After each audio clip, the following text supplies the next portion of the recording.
जय हिंद सभी को मेरी तरफ से। उम्मीद करता हूँ आप बढ़िया होंगे, व्यस्त होंगे, मस्त होंगे। और आज हम पेपर एक्सप्लेन करने वाले हैं मध्य प्रदेश पटवारी भर्ती परीक्षा का 28/12/2017 के फर्स्ट शिफ्ट का पेपर।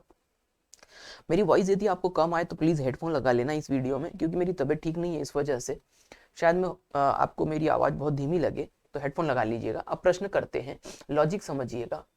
इसमें क्या हुआ है कि एक मैं पहले डायग्राम बना देता हूँ कि ये प्रश्न किस लॉजिक पे पूछा जा रहा है।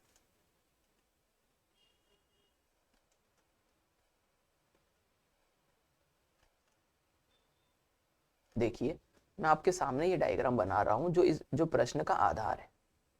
देखिए, ये डायग्राम है। आपको ये प्रश्न कहा गया कि वर्ग के अंतर्गत 4 रूपित सर्वांग सम भाग कौन कौन से हैं? पहला भाग, दूसरा भाग, तीसरा भाग और ये चौथा भाग का प्रत्येक का क्षेत्रफल वर्ग के क्षेत्रफल का 3/16 है। वर्ग की भुजा 100 सेंटीमीटर है। आपको क्या कहा गया कि ये जो बड़ा वाला वर्ग है इसकी भुजा 100 सेंटीमीटर है, तो आंतरिक वर्ग यानी जो अंदर की तरफ वर्ग है इसकी भुजा निकालिए। ध्यान दीजिए, मैं क्या कर रहा हूं कि यदि मैं इस पूरे 100 गुणा 100, ये क्या निकल गया? पूरे बड़े वर्ग का क्षेत्रफल। यदि इसे मैं 4 से डिवाइड करता हूं तो मुझे जो मिलेगा वो 2500 मिलेगा, क्योंकि इससे टोटल 25 टाइम्स कैंसिल हो जाएगा, 2500। ध्यान दीजिएगा, मैं क्या बोल रहा हूं आपको कि ये 2500 जो आया है ये क्या आया है? तो आप कहेंगे कि सर, यदि मैं इस क्षेत्रफल को 4 बराबर भागों में बांटता तो ये पहले वाले का पूरे का क्षेत्रफल, पूरे का और पूरे का क्षेत्रफल जो है ये कितना आता? 2500।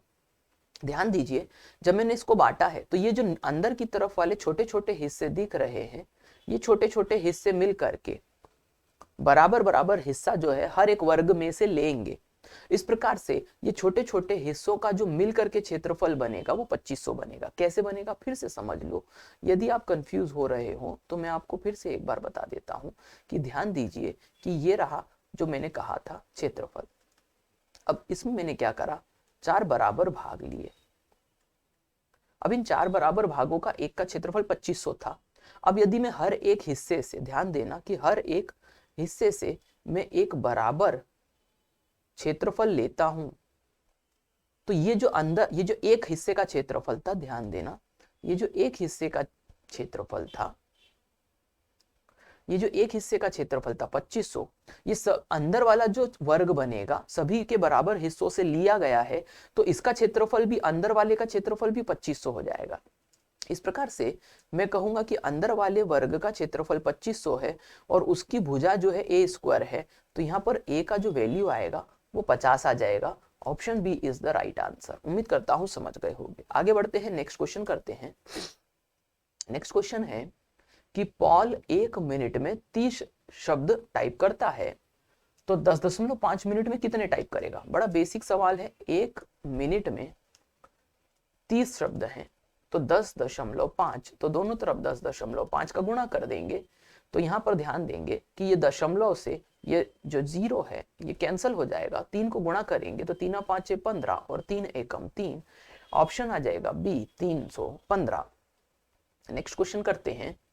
नेक्स्ट क्वेश्चन है कि यदि x² - 6x + 25, तो x - 3 का होल स्क्वायर का मान क्या होगा? देखिए, इस प्रकार के प्रश्न जब भी आते हैं तो आपको इस बात का ध्यान रखना है जो मैं आपको बता रहा हूं। लॉजिक समझिएगा कि यहां पर जब भी आपको x² दिख जाए, माइनस में या प्लस में एक और एंटिटी आपको यानी कि संख्या x के साथ दिख जाए, और प्लस में यहां पर एक ऐसी संख्या दिख रही हो जो बहुत ज्यादा बड़ी हो, तो इस छोटी यानी बड़ी संख्या को आपको तोड़ने के लिए कहा जाएगा। और उसका संदर्भ यानी कि उसका हिंट कहां रहेगा? ये क्वेश्चन में कि x - 3 पूछ रहा है। अब मैं क्या कर रहा हूं? x² - 6x + 9 + 16 = 0। तो आप कहेंगे सर आपने ऐसा क्यों करा? क्योंकि ये पूरा का पूरा एक फॉर्मूला बन गया है। तो बोले सर हमें कैसे पता चलेगा? देखो, ये x - 3 का होल स्क्वायर, इसको खोलने की कोशिश करो। ये हिंट मैं दे रहा हूं कि आपको एग्जाम में क्या करना है। इसको खोलोगे तो ये बनेगा x² a² - b² का फॉर्मूला है, a - b का होल स्क्वायर। तो x² हो गया, फिर प्लस ये 9 हो गया, और ये माइनस में हो जाएगा 6x, क्योंकि a b 2 × ab, तो ये फॉर्मूला बन गया। तो आप देख सकते हो कि यही वाली राशि जो है आपको यहाँ दिख रही है। तो इस पूरे की जगह पर मैं लिख सकता हूँ x - 3 का whole square plus 16 equals to 0। तो x माइनस 3 का whole square equals to minus 16 इसका आंसर आ जाएगा। Option B is the right answer, minus 16। उम्मीद करता हूं लॉजिक समझ गए होंगे। फिर से समझो, जो क्वेश्चन पूछा गया है यदि वो a minus b a plus b के फॉर्म में है तो आप उसको उस फॉर्मूले को तोड़ के देख लो और फिर संख्या को आप सेपरेट करो। जैसे यहाँ पर ये 9 आया था तो मैंने 25 में से 9 हटा दिया तो 16 अलग हो गया था। नेक्स्ट क्वेश्चन करते हैं। 7 संख्याओं 23, 223, 423, 623, 823, 1023 और 1223 का औसत निकालिए।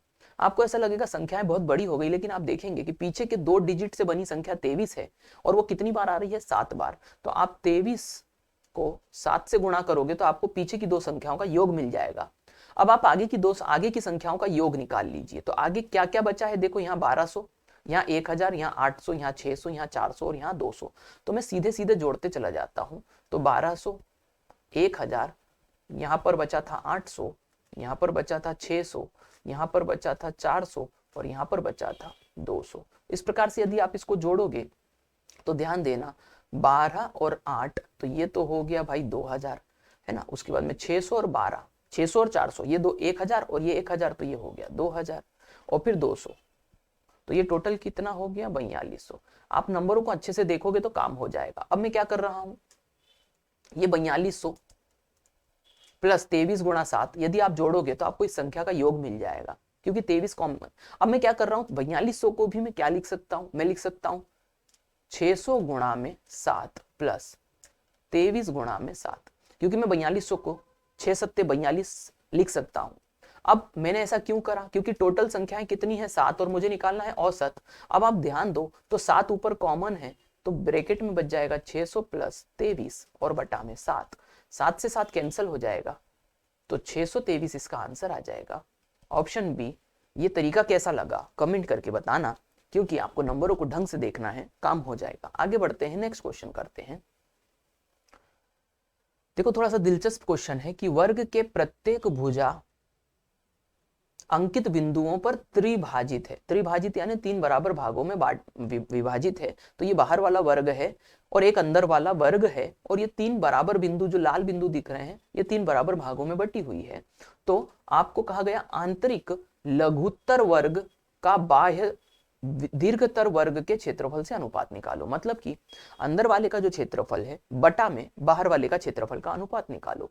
अब ध्यान दीजिए मैं क्या कर रहा हूं, ये x भाग, ये x भाग, ये x भाग, ये सभी के सभी जो हैं वो x भाग है। क्यों, क्योंकि यहाँ पर कहा है त्रिविभाजित करा है, 3 बराबर भागों में बांटा है। अब मैं क्या कर रहा हूं, लॉजिक समझना कि ये पूरी जो वर्ग की भुजा है ये क्या हो गई 3x। तो आप बोलेंगे सर क्यों, देखो x plus x plus x, 3x जोड़ोगे तो 3x आएगा, तो ये हो गई एक भुजा। अब ध्यान देना यदि मैं यहाँ पर क्षेत्रफल निकालना चाहूं तो वर्ग का क्षेत्रफल हो जाएगा 9x²। क्यों, क्योंकि 3x यानी भुजा का वर्ग जो होता है वो क्षेत्रफल होता है। तो मेरे को बड़े वर्ग का क्षेत्रफल मिल गया 9x²। अब आप बोलेंगे सर हम छोटे का कैसे निकालें, तो ध्यान देना कि यदि आप यहां पर देख सकते हो अंदर की तरफ तो आपको एक समकोण दिख रहा है जो कि x प्लस ये x और नीचे वाले x से बन रहा है। मैं इसको आपको बना के भी बता देता हूं। तो ये x है, ये x है और ये ऊपर वाला भी x है ना। उम्मीद करता हूं दिख रहा होगा, थोड़ा सा तबियत खराब है, सपोर्ट करिएगा। तो यहाँ पर ध्यान देना नीचे वाली जो भुजा यानी कि ये 2 भुजा बन रही है 2x और ये बन रही है x। तो इससे हम क्या निकालेंगे, यहाँ पर ये समकोण त्रिभुज का क्षेत्रफल होता है 1/2 आधार, आधार क्या है 2x और ऊंचाई क्या है x, तो 2 से 2 कैंसिल हो गया तो x²। आप कहेंगे सर एक समकोण त्रिभुज का क्षेत्रफल हमें मिल गया x²। यहाँ कितने हैं टोटल, 1 2 3 और 4। देखो 1 2 3 और 4 समकोण हैं। इस हिसाब से यदि मैं इस x² को, ध्यान देना, इस x² को 4 से गुणा कर दूं तो मुझे ये समकोण त्रिभुजों का कुल क्षेत्रफल मिल जाएगा। अब बड़ा जो क्षेत्रफल है वो 9x² है और छोटा जो आपके समकोण त्रिभुज निकले वो 4x हैं। तो 9x में से यदि 4x को घटा दूंगा तो 5x² आ जाएगा। मैंने क्या किया, लॉजिक समझ में आ गया होगा। जो बड़ा वर्ग का क्षेत्रफल है उसमें से 4 समकोण त्रिभुजों के क्षेत्रफल को हटा दिया तो यहां पर मेरे पास बच गया 5x²। अब आपसे पूछा क्या गया है वो समझ लीजिए। आपसे पूछा अंदर वाला जो छोटा वर्ग है तो उसका क्षेत्रफल 5x² हो गया और जो बाह्य दीर्घतर है उसका क्षेत्रफल 9x² हो गया। इसका अनुपात पूछा है तो आप x² से x² कैंसिल कर दीजिएगा तो 5/9 इसका आंसर आ जाएगा। Option B is the right answer. उम्मीद करता हूं समझ गए होंगे। नेक्स्ट क्वेश्चन देखते हैं, आगे बढ़ते हैं। छठवां प्रश्न है, एक समचतुर्भुज का क्षेत्रफल क्या होगा यदि उसके विकर्ण 22 और 18 सेंटीमीटर है। बड़ा सरल सा क्वेश्चन है। समचतुर्भुज कैसे बनता है, तो सीधी सी बात है कि समचतुर्भुज जो है वो इस तरीके से टिल्ड होके बनता है, जिसकी सभी भुजाएं बराबर होती हैं और इसके दो विकर्ण होते हैं, एक D1 और इधर से काटोगे तो ये D2। आपको दोनों विकर्ण दिए हैं, इसका क्षेत्रफल होता है 1/D1 इंटू D2, यानी कि समचतुर्भुज का क्षेत्रफल D1 और D2 पे निर्भर करता है। D1 का मान आपको 22 दिया है और D2 का मान 18 दिया है। आप 2 से इसको 11 बार काटोगे, 11 से 18 को गुणा करोगे तो आंसर आएगा 198 का स्क्वायर, यानी कि B option is the right answer. 198 वर्ग सेंटीमीटर इसका आंसर आएगा। देखिए ये क्वेश्चन है, यहाँ पर कहा x इज इक्वल टू 3 है, तो x प्लस 1/x का होल स्क्वायर क्या होगा। ऑब्वियसली x का वैल्यू आपको 3 दिया, प्लस 1/3 और पूरे की घात आपको दी है 2, 3 तिया 9, 9 और 1 10, 10/3, तो यहाँ पर आ गया होल स्क्वायर 100/9, तो आंसर आएगा 100/9, बी ऑप्शन। बहुत बड़ा क्वेश्चन नहीं था, इजी क्वेश्चन था। औसत निकालिए। मैंने आपको औसत निकालने के पिछले भी बहुत क्वेश्चन कंप्लीट करवा चुका हूं, तो मुझे कुछ क्वेश्चंस के आपसे आंसर चाहिए होंगे, आप कमेंट करिएगा। मैंने इसको औसत निकालना आपको बताया है, इसलिए मैं ये क्वेश्चन नहीं रिपीट करता हूं। नेक्स्ट क्वेश्चन है, x इज इक्वल टू 3 है, तो x की घात 3 plus 13x square minus 22x minus 8 का मान क्या होगा। ये क्वेश्चन भी मैं आपको करवा चुका हूं और मैं इसीलिए रिपीटेड क्वेश्चन नहीं करवाऊंगा ताकि समय हमारा बच सके। आपको क्या करना है कि आपको x के सभी मानों को इस इक्वेशन में रख देना है और मुझे कमेंट करके आंसर बताना है। कमेंट जरूर करो ऑप्शन क्वेश्चन करो और मुझे कमेंट करो, ठीक है। उम्मीद करता हूं समझ गए होंगे।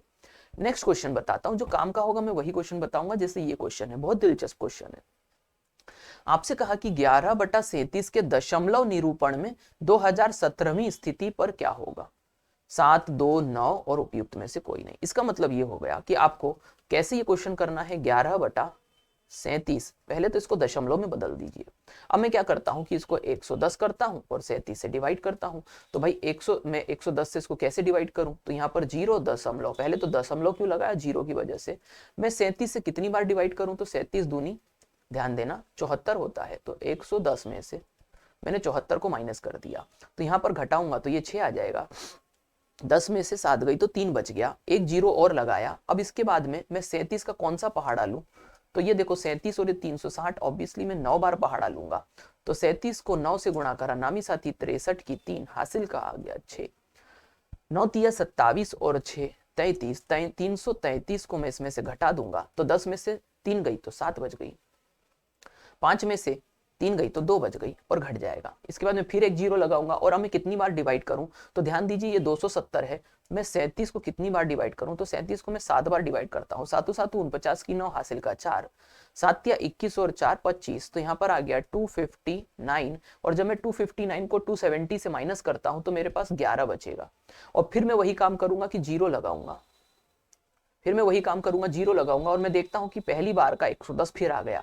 मतलब मैं आपको पहली बात बता दूं कि ये क्वेश्चन अब रिपीट होगा, यानी 0.297, फिर आगे डिजिट क्या आएंगे 297, फिर अगले डिजिट क्या होंगे 297, इस तरीके से ये अनंत तक जाएगा, क्योंकि ये एक अशांत दशमलवी संख्या है। अब आपसे क्या पूछा गया वो लॉजिक समझ लीजिए। मैं थोड़ा सा क्वेश्चन को इस तरफ ले जाता हूं और ध्यान देना है कि क्या आपसे पूछा कि ये जो रिपीटेड नंबर है इसमें 2017वें स्थान पे कौन सा नंबर आएगा।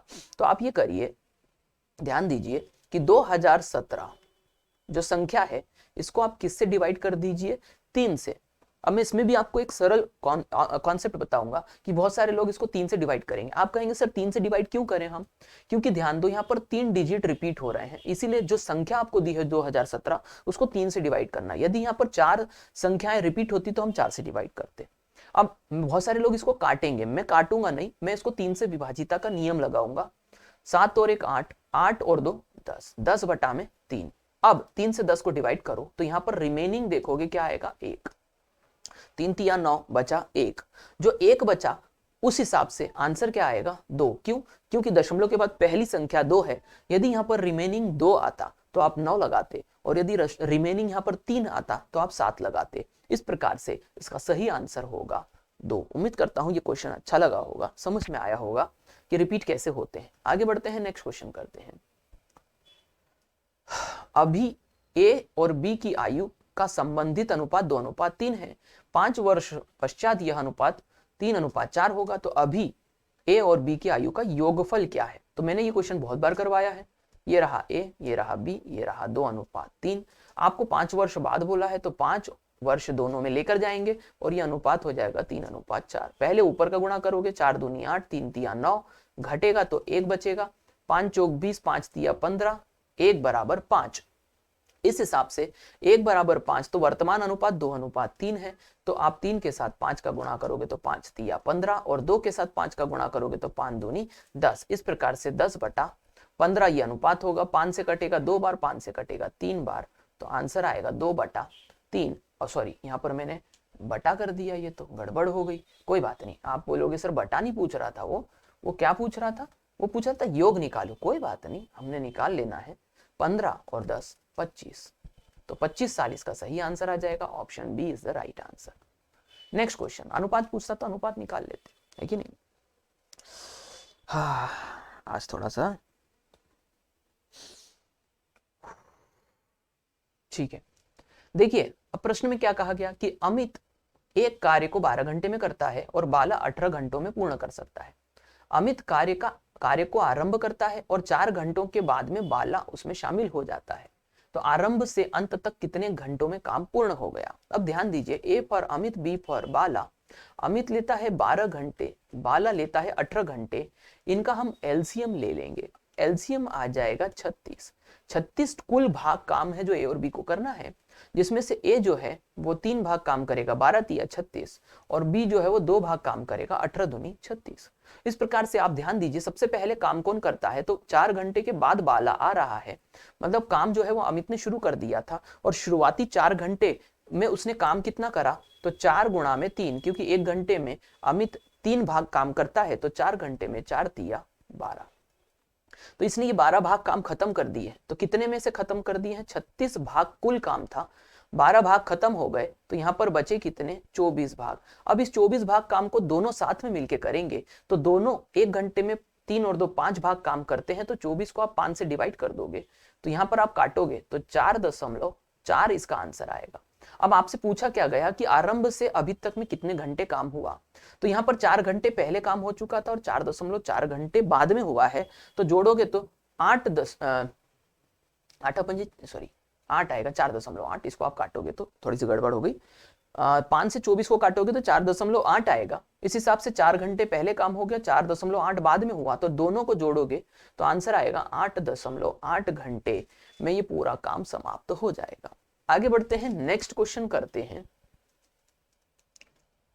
एक विद्यार्थी ने 25 प्रश्नों में से 20 प्रश्न करने का प्रयास किया। प्रत्येक सही उत्तर से 4 अंक प्राप्त होते हैं और प्रत्येक उत्तर गलत देने पर 2 अंक कटते हैं। ये लिखा नहीं है इसलिए सुन लेना कि 2 अंक गलत पे कट जाते हैं। तो विद्यार्थी ने 50 अंक प्राप्त किए, उसने कितने उत्तर सही दिए? देखिए, उसने कुल 20 क्वेश्चन का आंसर लगाया, मतलब right plus wrong equals to हो गया 20, क्योंकि कुछ उसमें सही होंगे कुछ उसमें गलत होंगे। कुल मिला के 20 क्वेश्चन उसने करे थे। प्रत्येक सही पे उसको 4 अंक मिलते हैं, यानी कि 4 टाइम्स ऑफ आर। एक सही आंसर लगाएगा तो 4 नंबर मिलेंगे, और उसने कुल राइट यदि आर क्वेश्चन लगाए हैं तो 4 आर इसका योग आ जाएगा। और 2 नंबर कटते हैं, तो आप यहां पर ध्यान दीजिएगा, प्लस मत लगाइएगा, आप यहां पर लगाइएगा -2w इक्वल्स टू। इस प्रकार से उन्हें कितने नंबर मिले? 50 नंबर मिले। ये इक्वेशन समझ गए होंगे, उम्मीद करता हूं बेसिक विलोपन विधि की इक्वेशन है। तो r प्लस डब्ल्यू 20 है और 4r माइनस 2w 50 है। अब यहां पर मैंने कहा कि आपको इसको हटाना है, तो आपको सिर्फ राइट पता करना है। तो ध्यान दो, यदि पूरी ऊपर वाली इक्वेशन में मैं 4 से मल्टीप्लाई कर दूं तो ये 4 और ये गुणा हो जाएगा 4। तो ध्यान दीजिएगा कि 4 20 चौक 60, तो यहां पर इक्वेशन आ जाएगी 4r प्लस 4w बराबर में 60, और नीचे वाली इक्वेशन है 4r minus 2w equals to 50। आपको क्या पता करना है? राइट कितने हैं, उत्तर सही कितने दिए, आर पता करना है। तो आप इन दोनों इक्वेशन को जोड़ दीजिए। तो जोड़ोगे तो यहां पर ध्यान देना है 2r, ठीक है। मैंने एक गलती ये कर दी कि मैंने इसको 2 से मल्टीप्लाई करना था, तो उससे क्या होता, काम हो जाता हमारा, क्योंकि मुझे w हटाना था। तो इट इज ओके, कोई बात नहीं। अभी इसको हम फिर से मैं इसको फिर से इक्वेशन को बना देता हूँ, ध्यान दीजिएगा, मैं इस इक्वेशन को फिर से बना देता हूँ, ठीक, ध्यान देना। ये मैंने 4 हटा दिया, क्यों हटाया अभी मैं कारण फिर से मैं इसको क्वेश्चन कर देता हूँ, आप कंफ्यूज ना हो इसलिए। देखो पहली बात तो क्या है, right plus wrong equals to 20 है, ये समझ में आ गई बात। इसके बाद में प्रत्येक सही उत्तर पे 4 अंक मिलते हैं, तो 4R, और गलत नंबर पे कट जाते हैं, तो आप कहोगे -2W is equals to 50 number उसको मिलेंगे। कुल मिलाकर के आपको W को हटाना है, तो ऊपर वाली इक्वेशन में मैं 2 से मल्टीप्लाई कर दूंगा, तो 2W कॉमन हो जाएगा। इस हिसाब से इक्वेशन हो जाएगी 4R - 2W बराबर में 50। अगली हो जाएगी 2R प्लस में 2W, मैंने इक्वेशन को प्रोपोर्शन में लिख दिया ताकि सही चीज हो जाए। अब दोनों को आप जोड़ दोगे तो ये कैंसिल हो जाएगा, तो ये हो जाएगा 6R बराबर में जोड़ोगे तो ये 10, ठीक है।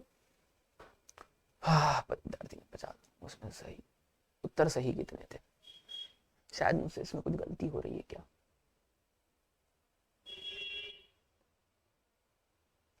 ठीक है, ओके, ध्यान देते हैं फिर।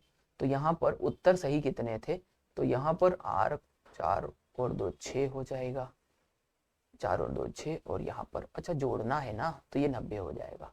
ओके, तो 6 बराबर 90, 6 से कितनी बार कटेगा, 15 बार। मेरे से गलती हो गई कि मैंने 50 और 40 को घटा दिया था, जोड़ना था, क्योंकि हम दोनों इक्वेशन को जोड़ रहे हैं। तो R इक्वल्स टू कितना हो जाएगा, 15। ऑब्वियसली अभी तक आपने वीडियो को आगे बढ़ा दिया होगा, क्योंकि आप समझ गए होंगे क्वेश्चन में समय लग रहा है, आपने कर लिया, बहुत अच्छी बात है। तो 15 इसका सही आंसर आ जाएगा, ऑप्शन बी। यदि वो रॉन्ग पूछता तो ऑब्वियसली हम 4 का गुणा करते, R हट जाता। ये विलोपन विधि के बेसिक सवाल है। नेक्स्ट क्वेश्चन करते हैं कि एक पासे को एक बार फेंका गया तो 7 प्राप्त होने की प्रायिकता क्या है। प्रायिकता पर क्वेश्चन है, आंसर आएगा 0। बोलेंगे क्यों, क्योंकि किसी भी पासे पर 6 फलक होती है, 7वीं होती नहीं है, इसलिए आंसर 0 आएगा।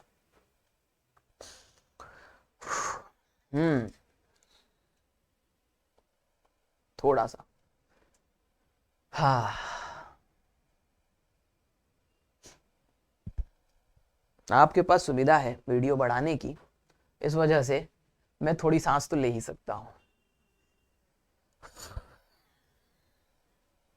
चलिए अगला प्रश्न देखते हैं कि एक दुकानदार विक्रय मूल्य पर 30% की छूट प्रदान करता है, बाद में वह नए मूल्य पर 20% की छूट प्रदान करता है, तो प्रारंभिक विक्रय मूल्य पर कितनी छूट दी। अब ये एक बेसिक कॉन्सेप्ट पे चलता है, x + y - xy अपॉन 100। मैं अपनी ऑफलाइन क्लासेस में ये बार बार समझाता हूँ कि जब भी 2% दिए हो, तीसरे परसेंटेज में आंसर हो, तो ये लगा देना चाहिए। ये डिस्काउंट का कॉन्सेप्ट है। इसमें x क्या है 30, y क्या है 20, और माइनस में 30 × 20 बटा में क्या हो गया 100। 2 0 से 2 0 ऊपर के कैंसिल हो गए, ये हो गया 50 - 3 दूनी 6, 44% इसका क्या आ जाएगा आंसर, 44%। क्यों, क्योंकि जब भी 2% दिए और अगले प्रतिशत में आंसर पूछे डिस्काउंट में, तो ये कॉन्सेप्ट का इस्तेमाल कर लेना। नेक्स्ट क्वेश्चन करते हैं। अगला प्रश्न है कि यदि एक व्यापारी अपने वस्तुओं के मूल्य को लागत मूल्य से 50% अधिक अंकित करता है, इस प्रश्न को समझना कि उसने अंकित मूल्य को 50% ज्यादा किया है क्रय मूल्य से, तो आप क्रय मूल्य को यदि 100 मानते हो तो अंकित मूल्य 150 हो जाएगा। आगे बढ़ते हैं, एवं उस पर 30% की क्या देता है, वो छूट देता है। यानी कि छूट आपको किस पे मिलती है, अंकित मूल्य पे। तो 150 आपको 30% राशि छूट की मिल रही है, तो आपको विक्रय मूल्य कितना देना पड़ेगा, तो 70% आपको मूल्य देना पड़ेगा। बोलेंगे क्यों देना पड़ेगा, ध्यान से समझिए। आपको 30% डिस्काउंट दिया, और डिस्काउंट वो राशि होती है जो नहीं चुकानी होती है, तो बची कितनी 70। तो जब आप इसको कैंसिल करोगे तो 15 सत्ते 105। इस प्रकार से आपके पास विक्रय मूल्य आ गया 105 और क्रय मूल्य 100 है। आपसे पूछा गया उसका लाभ प्रतिशत कितना होगा।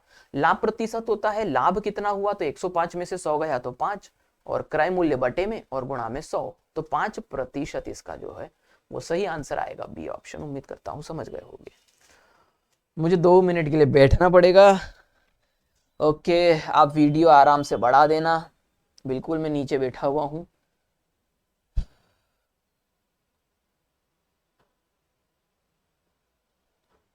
आप में से कुछ लोग बोल सकते हैं कि भाई छुट्टी ले लो, क्यों पढ़ा रहे हो फिर इतना। तो बात ये नहीं है कि मेरे को आपके लिए ये पढ़ाना है, बुरा नहीं मानना कोई, ये मुझे अपने लिए पढ़ाना है क्योंकि मैंने कमिटमेंट किया है यूट्यूब के ऊपर और बड़े लंबे समय से मैं कोशिश कर रहा हूँ कि अपने कमिटमेंट को निभाऊं यूट्यूब पर, लेकिन वो नहीं हो पा रहा है। और इसीलिए ये जो लड़ाई है ये अपने आप से अपनी आप की लड़ाई है कि इसमें हम मतलब मैं चाहता हूं कि मैं किसी भी कंडीशन में यहाँ पर कंसिस्टेंसी मेंटेन करूं, जितनी मेरी संभावना है, जितना मेरे में खड़े होने की क्षमता है, मैं कोशिश कर रहा हूं। और बिलीव करिए कि ये मैं सिर्फ अपने लिए कर रहा हूं, इसलिए मैं आपको ये नहीं बोल के बताऊंगा कि मैं ये आपके लिए कर रहा हूं, क्योंकि सीधी सी बात है कि अभी मैं बहुत समय से 2 साल 2.5 साल से इस चैनल को मेंटेन कर रहा हूँ, लेकिन कभी भी हमको रिकॉग्निशन उस तरीके का भी नहीं मिला है और वो उसमें मैं अपनी गलती मानता हूँ क्योंकि मैंने आपको अच्छी चीज़ें उपलब्ध नहीं करवाई और मैं अब करवाऊंगा। तो बिल्कुल इसीलिए मैंने एक्सप्लेन करा आपको कि क्यों मैं ये काम कर रहा हूँ, एक्सप्लेन करना बहुत ज़रूरी होता है। क्वेश्चन करते हैं, दो संख्याओं का योग 528 है, तो उसने कहा कि दो संख्याएं हैं ए और बी जिनका योग कितना है 528। अब ये क्वेश्चन ध्यान से करना क्योंकि ये बहुत बार आता है। तथा उनका HCF यानी महत्तम समापवर्तक 33 है, तो ऐसी संख्याओं के युग्मों की संख्या निकालो। यानी कि आपको दो संख्याएं जो ए और बी हैं वो क्या हो सकती हैं, यानी उसके कितने जोड़े बन सकते हैं वो निकालना है। तो आपको करना क्या होगा, ध्यान देना, ये 528 तो उन दो संख्याओं का योग है। आप कहें सर मैं संख्या कैसे पता करूं, तो आपको HCF दिया है 33। अब ध्यान दीजिएगा 33 और 33, तो पहली संख्या हो गई 33x और दूसरी संख्या हो गई 33y। तो बोले सर ऐसा क्यों हम कर रहे हैं, क्योंकि हमें HCF दिया हुआ है। और x और y क्या है, x और y जो है उसे हम इंग्लिश में कहेंगे को प्राइम नंबर्स और हिंदी में कहेंगे सहभाज्य संख्या। कहने का मतलब है x और y ऐसी संख्याएं होनी चाहिए, x और y ऐसी संख्याएं होनी चाहिए जो सिर्फ और सिर्फ एक से कटेंगी, ये आगे हमको काम आएगा, को प्राइम नंबर। तो इस प्रकार से ये क्वेश्चन में हमें कहा पहली संख्या 33x और दूसरी संख्या 33y, इन दोनों को जोड़ेंगे तो 528 बनेगा। 33 कॉमन ले लेंगे तो संख्या हो जाएगी x प्लस वाई 528। मैं इसको 33 से तो नहीं काटूंगा क्योंकि मैं 11 का पहाड़ा अच्छे से जानता हूं, तो 11 तिया 33, 11 चौक 44, बच गया 8, 11 अट्ठे 88, 3 से काटूंगा तो ये टोटल 16 बार कट जाएगा। इस प्रकार से मुझे जो मिलेगा वो क्या होगा, तो वो होगा x प्लस वाई बराबर 16। खेल अब चालू होता है क्योंकि आपको x प्लस वाई मिल गया है, यानी वो दो को प्राइम का सम मिल गया है, योग मिल गया है। अब आप कैसे पहचानेंगे कि कितने संख्या के जोड़े बन सकते हैं, तो आप 16 से पहला जोड़ा लोगे 1 और 15 का, तो आप कहोगे सर 1 और 15 दोनों सिर्फ 1 से कटते हैं, इसका मतलब ये जोड़ा सही में लिया जा सकता है, तो ये एक जोड़ा हो गया। उसके बाद में आप कॉमन सेंस लगाते जाना, 2 और 14 हम ले नहीं सकते क्योंकि वो 2 से कट जाते हैं दोनों, एक के अलावा। फिर हम क्या लेंगे, तो हम लेंगे 3 और 13, तो 3 और 13 मिलकर के भी 16 बनते हैं और ये दोनों को प्राइम यानी सहभाज्य संख्याएं हैं। इसके बाद में अगला जोड़ा मैं सीधे लिख देता हूं 9 और 7, 7 और 9 16 होता है। इस प्रकार से ये तीन जोड़े के अलावा 16 को कोई भी दो अंकों को जोड़ करके नहीं हासिल किया जा सकता, बशर्ते वो को प्राइम हो। तो इसका सही आंसर आ जाएगा सी ऑप्शन। उम्मीद करता हूं ये यूनिक क्वेश्चन समझ में आ गया होगा। नेक्स्ट क्वेश्चन करते हैं, बहुपद 5x cube plus 4x square plus 7x plus 3 की कोटि क्या है। देखो सीधा बहुत सरल क्वेश्चन है, लेकिन यदि नहीं पता है तो टफ हो जाएगा। कोटि का मतलब होता है घात, यानी कि कोटि वो संख्या होती है जो सबसे बड़ी घात होती है बहुपद में। तो यहां पर आप कहोगे सर सबसे बड़ी घात 3 है, तो आंसर आ गया 3। बस इतना ही सरल क्वेश्चन था। नेक्स्ट क्वेश्चन करते हैं, 19वां प्रश्न है, वह न्यूनतम संख्या जो पूर्ण वर्ग है एवं 4, 5, 6 और 9 से विभाजित हो जाएगी। ऑप्शंस को ट्राई करो। कैसे करोगे, आपको कुछ एलसीएम लेने की जरूरत नहीं है, आप सीधे विभाजिता का नियम लगा दो। कैसे, देखो 225 पूर्ण वर्ग संख्या है, 4 से कटेगी क्या, बिल्कुल नहीं कटेगी, मतलब ए ऑप्शन नहीं है। आगे बढ़ते हैं, 900 4 से कटेगी क्या, बिल्कुल कटेगी 4 से। 5 से कटेगी क्या, बिल्कुल कटेगी। 6 से कटेगी क्या, बिल्कुल कटेगी। 9 से कटेगी क्या, बिल्कुल कटेगी। यदि विभाजिता के नियम पता है तो ये 900 चारों से कट रही है, इसका मतलब पूर्ण वर्ग भी है, क्योंकि 1080 और 270 को आप ट्राई कर लेना, ये किसी न किसी एक संख्या से नहीं कटेगी। तो उम्मीद करता हूं लॉजिक समझ गए होंगे कि आपको कैसे ये पता करना है कि पूर्ण वर्ग संख्या का काम कैसे होता है। नेक्स्ट क्वेश्चन करते हैं, अंतिम प्रश्न, कि 100 और 200 के बीच कितनी अभाज्य संख्याएं होती हैं। तो सीधी सी बात, इसका आंसर मैं सीधे बता देता हूं, 21 21 अभाज्य संख्याएं होती हैं। इसी के साथ में मैं ये बता देता हूं कि 0 से लेकर के 100 यानी कि 1 से 100 तक कितनी अभाज्य संख्याएं होती हैं, तो वो होती हैं 25। ताकि आप याद रखो 1 से 100 25 और 101 से 200 के बीच में होती है, यानी 100 से 200 के बीच में होती है, 100 से 200 के बीच में होती है 21। उम्मीद करता हूं कि ये कॉन्सेप्ट आपको अच्छे से समझ में आए होंगे। अब battery down. Thank you very much देखने के लिए।